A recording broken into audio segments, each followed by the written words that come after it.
विषयासक्त पुरुष द्वारा किया हुआ सम्मान यदि स्वीकार करते हो तो तुम्हारा दुर्भाग्य है। हां, अगर कोई साधु कहता है भगवत मार्ग का, अहोभाग्य तुम्हारे, बहुत सही, चलो आगे, तो हृदय में आनंदित होना चाहिए कि प्रमाण मिल रहा है कि मार्ग सही है, संत वचन मिल रहे हैं। विषयासक्त पुरुष जब सम्मान देता है और उपासक उसी को बटोरना शुरू कर देता है और सौभाग्य मानने लगता है, तो उसके जीवन से भगवान का महत्व खत्म हो जाता है। जो सत्संग से बना महत्व था, देहाभिमान फिर वही जागृत हो गया, अपना महत्व। गान भले उनका करे, महत्व अपना स्थापित करेगा, नहीं तो चौथी भगत मम गुणगन करे कपट तज गान। केवल भगवत चर्चा मात्र से भगवत प्राप्ति, भगवत चर्चा श्रवण मात्र से भगवत प्राप्ति। कितने ऐसे उदाहरण हैं महापुरुषों के चरित्रों में। जो उपासक निकम्मा पड़ा रहना अपने को समझता है साधना, नहीं, सिद्धों वाले आचरण नहीं करना। उनकी भगवदाकार वृत्ति है। वो खड़े हैं या पड़े हैं, चल रहे हैं या खा पी रहे हैं या विषयी पुरुषों के बीच में भी बैठे, कोई फर्क नहीं पड़ता। कर्माणि श्रुति बोधितानि नितराम कुर्वन्तु कुर्वन्तु मा गूढ़ाश्चर्य रसा सृगादि विषयान ग्रहणन्तु मुंचन्तु वा। जिस समय वो बहिर्मुख पुरुषों के पास बैठे हैं, उस समय वो भगवदानंद में डूबे हुए, एक एक वृत्ति भगवदाकार है। आप उनका अनुकरण न करें, उनके वचनों का अनुकरण करें, जो उनके वचन कह रहे हैं। जो ये समझता है कि अकेला मैं बस पड़े रहना, मांग के खा लिया, तो काम क्रोध लोभ मोह मद मत्सर, ये ऐसे नहीं जीते जाते हैं। जीवन में उपासक के हृदय में आराम की तो कोई वृत्ति ही नहीं रह जाती। श्यामा श्याम नहीं मिले तो आराम कैसा, राम नहीं तो आराम कहां, नहीं, तब तक विश्राम। अरे ये बड़ा भारी युद्ध है, बड़े विपक्ष जोरदार हैं, इनको परास्त करना है। ऐसे नहीं कि कमरा ले लिया, पड़े हैं, खा रहे हैं, पी रहे हैं। केवल पड़े भी नहीं रह सकते ना तुम, क्योंकि एक क्षण बिना कर्म किए नहीं रह सकते। शरीर से पड़े हो, लेकिन अंदर की विकारग्रस्त वृत्तियां तुम्हें चैन लेने देंगी, तुमसे ऐसे असाधन करा देंगी, वो व्यर्थ जीवन हो जाएगा। इसलिए सदैव भगवत कार्यों में इस शरीर को खूब लगाए रखो। भगवत कार्यों में, जो ये सब भगवत कार्य हैं। अगर आप गृहस्थ में तो सब भगवत कार्य, विरक्त में तो प्रगट के भगवत कार्यों में प्रभु की सेवा संपादन करने के लिए पूरे शरीर की ताकत लगा दे। इसमें प्रमाद स्थिति नहीं। हम केवल भजन को समझते, एकांत बैठे तो भजन हो रहा है।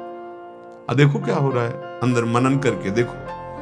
अब जब हम श्रृंगार करते हैं तो देखो मन बुद्धि पूरा लगेगा, नहीं तो श्रृंगार बिगड़ जाएगा। जरा भी मन हटा तो श्रृंगार परिचय बताने लगता है प्रभु के श्री अंगों का, कि आज एकाग्रता पूर्वक प्रियता के भाव से नहीं किया गया है। जरा सी वृत्ति बाहर चली जाए तो आपका श्रृंगार बिगड़ जाएगा। पहले मनन होता है, आज ऐसे फूल बंगला बनाएंगे, आज ऐसी पोशाक होगी, आज ऐसी नथ होगी, ये मानसिक हो रहा है।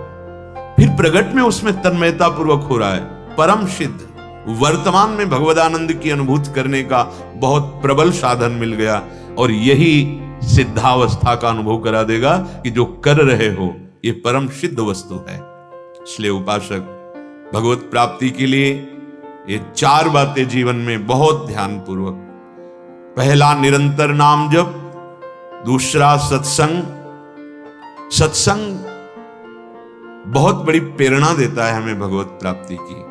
असत आचरणों की त्यागने की सामर्थ्य सत्संग से मिलती है। और तीसरा शास्त्रों का स्वाध्याय अनिवार्य है। और चौथा भगवत सेवा। इससे पूर्णता की प्राप्ति हो जाएगी, अर्थात आपकी स्वीकृति हो जाएगी। मैं श्री जी की सहचर्य अनुभूत हूं, मैं भगवत दास हूं, मैं भगवान का नित्य सखा हूं, या भगवान मेरे करुणा सिंधु पुत्र हैं, या भगवान मेरे माधुर्य निधि प्रीतम है, पति है। जो जिस भाव से भगवान उसी की परिपक्वता कर देते हैं, उसी को दृढ़ कर देते हैं। उपासक भगवत कृपा से प्राप्त सत्संग से जब ये निश्चय कर लेता है कि अब मुझे इस जन्म में भगवत साक्षात्कार करना है, दृढ़ निश्चय, तो आधी यात्रा तो निश्चय से ही पूर्ण हो गई। अब उसे असाधनों का त्याग केवल करना है। साध्य वस्तु स्वीकृति से अनुभव में आती है, पक्का। जैसे हमारी स्वीकृति अभी नहीं है, स्वीकृति देह की है, स्वीकृति मन और इंद्रियों के साथ भोगों में सुख है, ऐसी है स्वीकृति। ये सत्य है संसार, ऐसा हो गया है। तो देखो हमें भास रहा है, सत्य भास रहा है, मैं तू मेरा तेरा, अच्छा बुरा, स्वीकृति ये इतना कठोर हृदय कर देती है। भाई भाई की छोटी सी संपत्ति के लिए हत्या कर देता है, इतना कठोर हृदय कर देता है। पूज्य जनों का अपमान, निरादर, बड़ा, यही स्वीकृति इतना सरस हृदय कर देती है। जरूरत पड़े तो अपने प्राण दूसरों के लिए देने के लिए। परहित सरिस धर्म नहीं भाई। परम धर्म की स्थिति स्वीकृति से, परम प्रेम की स्थिति स्वीकृति से। विश्वास कीजिए, स्वीकृति ही हमारी गलत हो गई है। आत्मबोध स्वीकृति से ही होता है, भगवत प्रेम स्वीकृति से ही होता है। मेरे प्रिया प्रीतम, बस और कोई नहीं। ये स्वीकृति ही तो है। मेरे तो गिरधर गोपाल, दूसरों न कोई। स्वीकृति, पर यह स्वीकृति बहुत दुर्लभ स्वीकृति है। जीवन में जब तक चार बातें नहीं होंगी तब तक ये स्वीकृति भगवत मार्ग की पुष्ट नहीं होती। सबसे पहले निरंतर गुरु प्रदत्त नाम जप, मंत्र चिंतन। दूसरा, इसकी पुष्टता के लिए सत्संग अति अनिवार्य है, अति अनिवार्य है। सत्संग नहीं तो भजन नहीं बन सकता। भजन न होई संग बिनु। अगर भजनानंदी महापुरुषों का संग नहीं, भजन नहीं बन सकता। पहला, निरंतर नाम जप सदगुरु प्रदत्त, ये दिव्य स्वीकृति के लिए अत्यंत अनिवार्य है। दूसरा, भगवत प्राप्त महापुरुषों की वाणी का अर्थात सत्संग का नित्य श्रवण। तीसरा, शास्त्र स्वाध्याय, आचार्य वाणी, महापुरुषों की वाणियों का एकांत में स्वाध्याय मनन सहित। और चौथा, सेवा, गुरु सेवा, इष्ट सेवा, परिवार की सेवा, समाज की सेवा, राष्ट्र की सेवा, विश्व की सेवा। ये चार ऐसी महामहिमामयी साधन वृत्ति है जिससे ऐसी दिव्य स्वीकृति होगी कि असाधन अपने आप मिट जाएगा और दिव्य साधन संपत्ति प्रकाशित हो जाएगी। पहला, गुरु प्रदत्त नाम मंत्र, अभ्यास निरंतर का। दूसरा, महत्पुरुषों का संग, सत्संग। तीसरा, अध्यात्म वृत्ति को पुष्ट करने वाले महापुरुषों की वाणी, शास्त्रों का स्वाध्याय नियमित रूप से। और चौथा, सेवा। ये आपकी स्वीकृति को बदल देंगे। स्वीकृति ही भगवत प्राप्ति है। आप सच्ची बात समझ लो, ये मनन की हुई बात कह रहे हैं। जहां स्वीकृति हुई, सोहम, सोहमस्मि, अहम ब्रह्मास्मि, वो ब्रह्म बोध की तरफ पहुंच रहा है। स्वीकृति हो गई, मैं स्त्री, मैं पुरुष, मैं कर्ता, मैं भोक्ता, तो दुर्गति की तरफ बढ़ रहा है। सारा खेल स्वीकृति का। बड़ी महिमा इस स्वीकृति की है, पर यह स्वीकृति बड़ी दुर्लभ है जो असत स्वीकृति को मिटाकर सत्य में स्थित कर दे। यही स्वीकृति, तभी कहते भगवत प्राप्ति बहुत सरल है, बस ये स्वीकृति नहीं होगी। लाख उपाय करो, बार बार यही बना रहता है, मैं पुरुष हूं, मैं स्त्री हूं, मैं ये भोगा, मैं ये भोगूंगा, मैंने ये किया, मैं ये करूंगा, मेरे पास ये है, अब मैं ये प्राप्त कर लूंगा, बस लोकवत। इसी स्वीकृति से हमारी दुर्दशा हो गई। कैसे लोक में हाहाकार मचाए है, माया तांडव किए हैं। राग द्वेष ईर्ष्या मत्सरता लोभ मोह काम क्रोध नष्ट किए हुए, और उससे वो सुख समझ रहे हैं।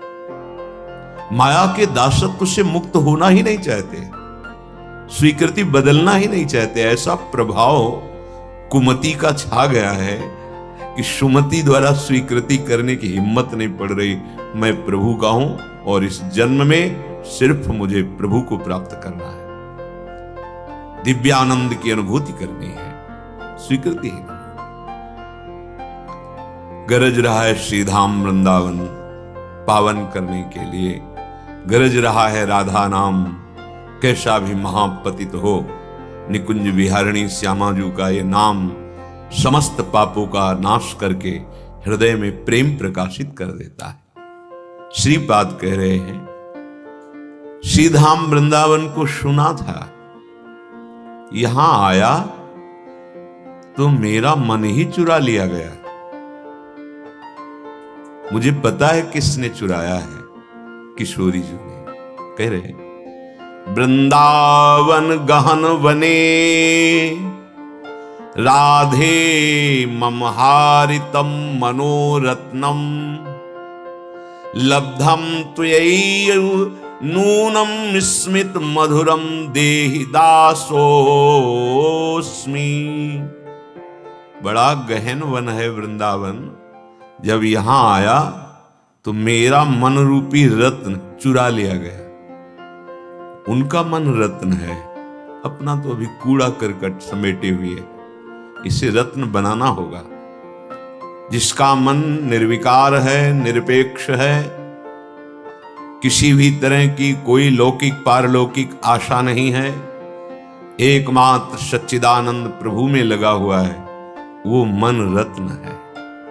श्रीपाद ब्रह्मबोध संपन्न महापुरुष है। कह रहे, महिमा सुनी वृंदावन की आया, इतना गहन वन वृंदावन, यहां खो गया मेरा मन रूपी रत्न, और उसे मानो चुरा लिया गया। किसने चुराया? बोले राधे मम हारितम मनोरत्नम। मुझे पता चल गया, चुराने वाले का पता चल गया, मेरे मन को किशोरी जो ने चुरा लिया है। अब मन तो मैं वापस लूंगा नहीं, लेकिन उसके बदले में लूंगा। क्या लूंगा? लब्धम त्वयैव नूनम स्मित मधुरम। पहली बात, आप हमारे सामने प्रकट हो और मंद मुस्कुरा दे, और फिर देहि दासोस्मि, मुझे ऐसी ठसक दे दीजिए कि मैं आपका दास हूं। बस मैं लाडली जी की चरणारविंद की एक एक वृत्ति से अपने मन को देखना चाहता हूं, जिसको चुरा लिया गया। मनो में राधाया पद मृदुल पद में निवसतु। बस श्री किशोरी जी के गोरे चरणारविंद के तलवे के नीचे मेरा मन बना रहा। ये बड़ा महामहिम धाम है, बहुत कम साधना से बहुत उच्च कोटि की अवस्था प्राप्त हो जाती है। परम पद मथुरा में प्राप्त हो गया था ध्रुव जी को। जो ध्रुव जी आए, मधुवन आए, मधुपुरी मथुरापुरी में। ये वृंदावन है, ये महाप्रेम प्रदान करने वाला है। बस जितना समय बचा है, आप सच्ची समझिए, आगे आपको भजन का समय नहीं मिलेगा।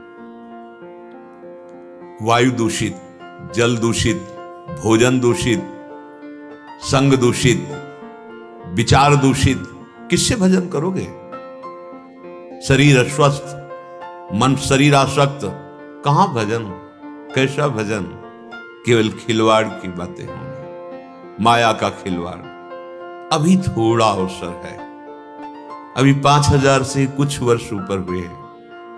4,32,000 वर्ष की कलयुग की आयु है, अभी थोड़ा समय है, निकल चलो।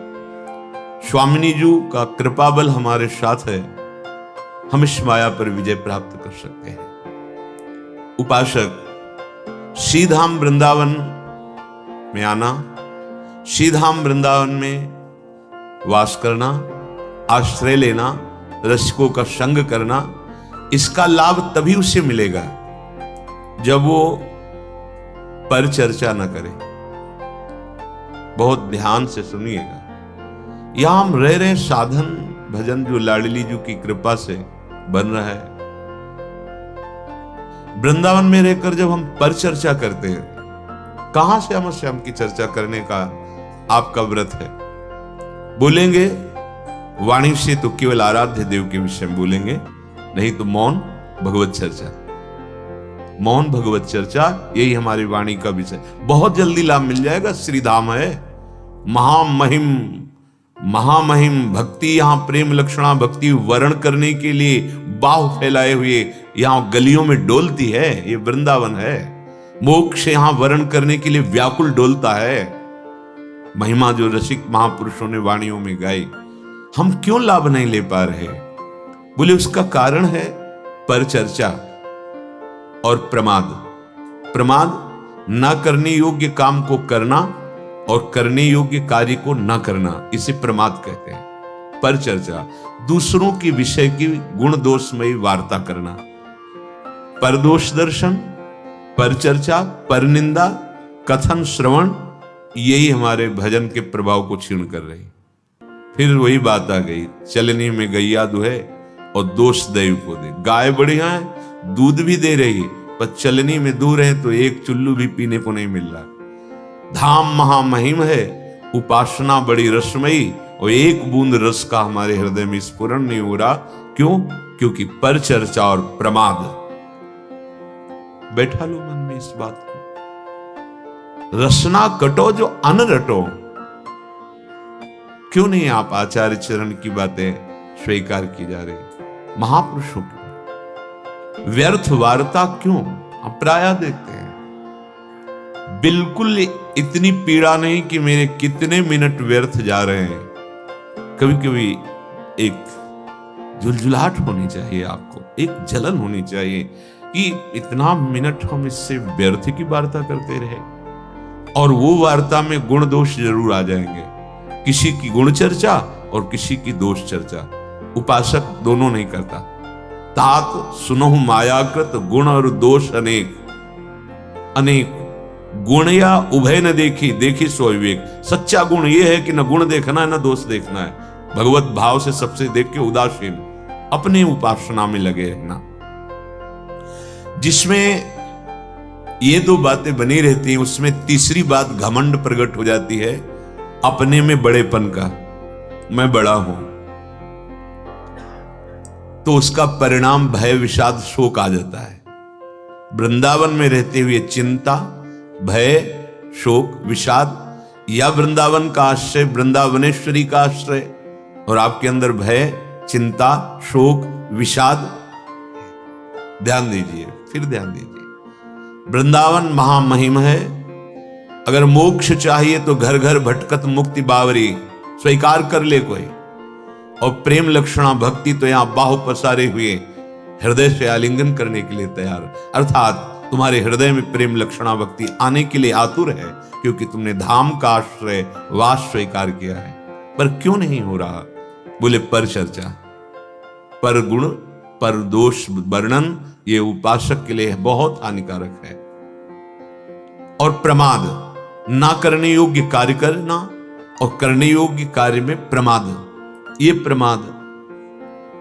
अगर हमारे अंदर ये दो दोष यहां बढ़ गए तो तीसरा, अपने में बड़प्पन का सम्मान पाने की चाह, अपने में गुणाभिमान, देहाभिमान बढ़ जाएगा।